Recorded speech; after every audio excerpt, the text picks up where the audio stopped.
I'll be starting my speech in 3, 2, 1.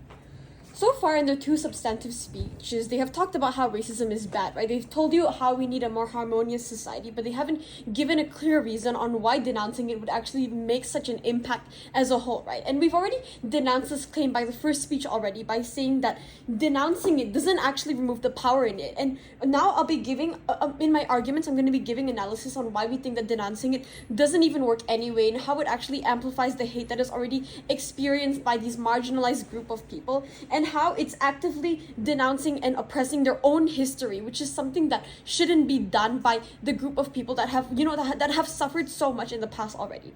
Okay, so first of all, why do we think that it actually increases like a medium for hate to be expressed and for racists to actually use this as a medium, to express the racism against people? Okay, so first of all, I would like to split this up into like a few layers of analysis.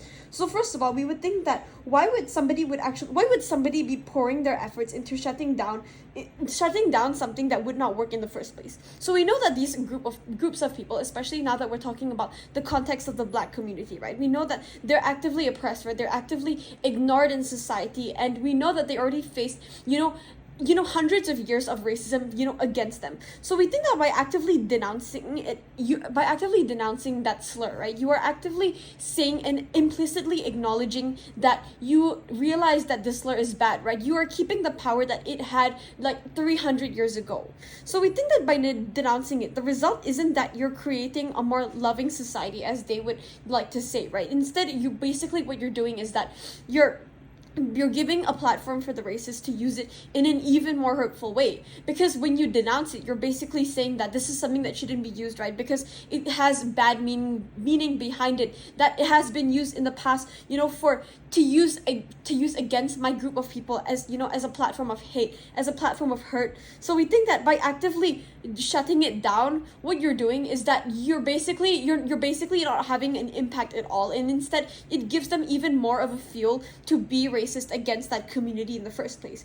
Because when you're actively denouncing it, basically what you're saying is that, oh yes, we don't want it in the first place, and we know that these groups of people, as already set on a premise, we know that they're already being discriminated and ignored against. So we think that trying to voice out and putting so much resources into convincing people that this is something that shouldn't be done, that this is something that is actually bad for us, won't even work in the first place, because we know that these groups were already facing oppression and marginalization.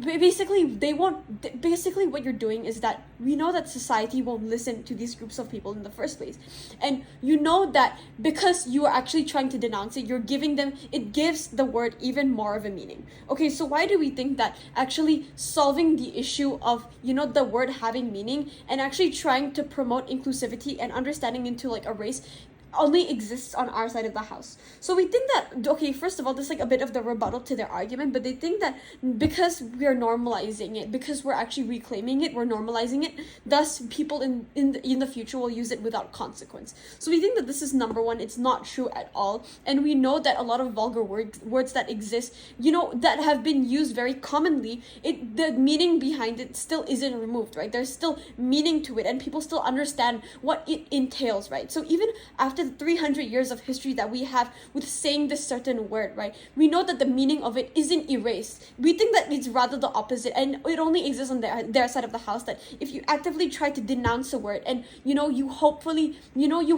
pray that one day people will use it, right, what you're trying to do is that you're denouncing the trauma that was faced by your ancestors, right? You're denouncing the history that your community has gone through in a country over a certain period of time. So we think that actually allowing people to actively reclaim that word by actually putting a different meaning into it, into saying that this is a word of empowerment, and in actually taking the power and the hate away from it, we think that first of all, you're actually allowing these people to connect with their history. You're allowing these people to reconnect with what they have experienced and what they are as a person of identity, what their identity is. And that's why when you hear many rap songs, and that's why when you hear a lot of modern music, especially with Black artists, you see that they use these certain slurs not as a way to denounce their own race, but instead to acknowledge and to say that we are actually actively reclaiming it, right? This word has no meaning anymore. Instead, it's a meaning of empowerment, and it's a meaning of something that we recognize and that we actively try to promote against, right? So we think that by actually like denouncing it, you don't actually solve racism. Rather, you just dismiss the trauma that was experienced by the people, that was experienced by your ancestors, right? That was experienced by your own group of people. So we think that, okay, so we've talked about how it actually denouncing it doesn't actually do any of an effect.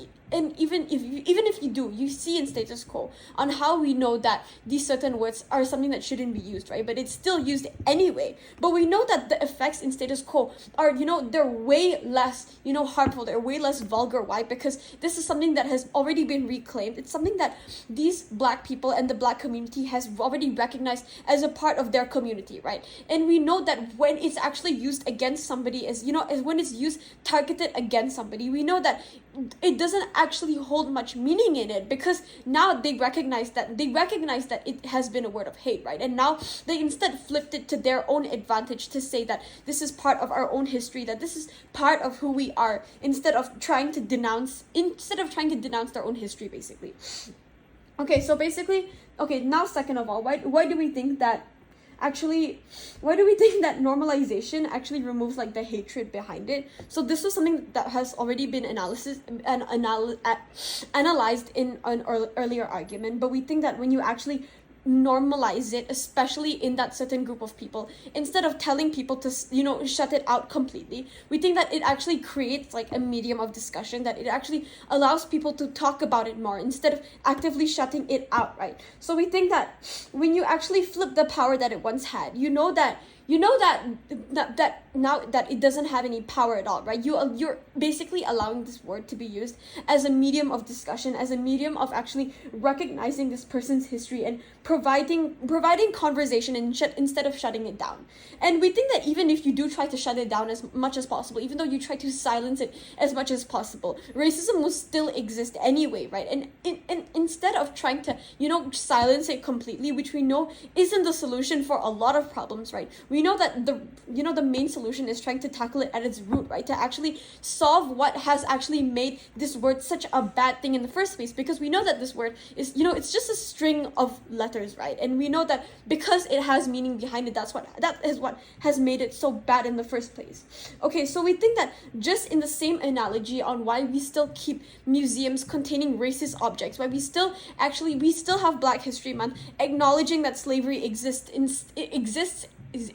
instead of trying to actively cut out slavery as a part of our history books, because it is such a bad part of history, because it was so painful, right? Instead, we know that we have to recognize that we actively include it, right? And we actively recognize that it's part of their identity and it's part of who they are as a community.